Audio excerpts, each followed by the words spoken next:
హిమాలయ యోగి స్వామి రామ జీవిత చరిత్ర నుంచి ఇప్పుడు ఇవ్వడం నేర్చుకో అనే టాపిక్ చూస్తాము. సాధారణంగా చిన్నపిల్లలు అన్నీ తమకే కావాలనుకుంటారు, ఏవి ఇతరులకు ఇవ్వరు. చిన్నప్పుడు రామలో కూడా ఉన్న ఈ ధోరణిని గురుదేవులు సున్నితంగా చెప్పి మార్పించారు. స్వామి రామ హిమాలయాల్లో ఉన్నప్పుడు రోజుకు ఒకసారి మాత్రమే భోజనం చేసేవారు. ఒక చపాతి, కొంచెం కూరగాయలు, గ్లాసుడు పాలు, ఇది ఆయన ఆహారం. ఒకానొక రోజు మధ్యాహ్నం 1 గంటకు ఆయన అన్నం తినేందుకు కూర్చుంటున్నారు. అప్పుడు గురుదేవులు కాసేపు ఉండు అన్నారు. ఎందుకని అడిగారు రామ. ఒక ముసలిస్వామి వచ్చారు, ఆయనకు చాలా ఆకలిగా ఉందట, నీ భోజనం ఆయనకి ఇవ్వు అని ఆజ్ఞాపించారు గురుదేవులు. నేనివ్వను, ఆయన స్వామి అయితే నాకేంటి, నాకు ఆకలిగా ఉంది, మళ్ళీ రేపటి వరకు నాకు ఆహారం ఉండదు కదా అన్నారు చిన్నారి రామ మొండిగా.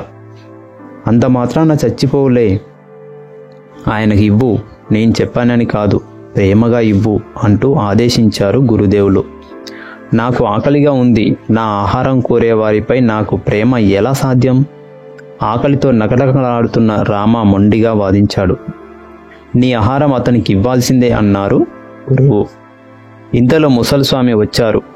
ఒంటిపై ఒక దుప్పటి, చేతిలో కర్ర, పాము కోళ్ళు, తెల్లని గడ్డం, ఇది ఆయన రూపం. పర్వతాలలో ఆయన ఒంటరిగా తిరుగుతూ ఉండేవారు.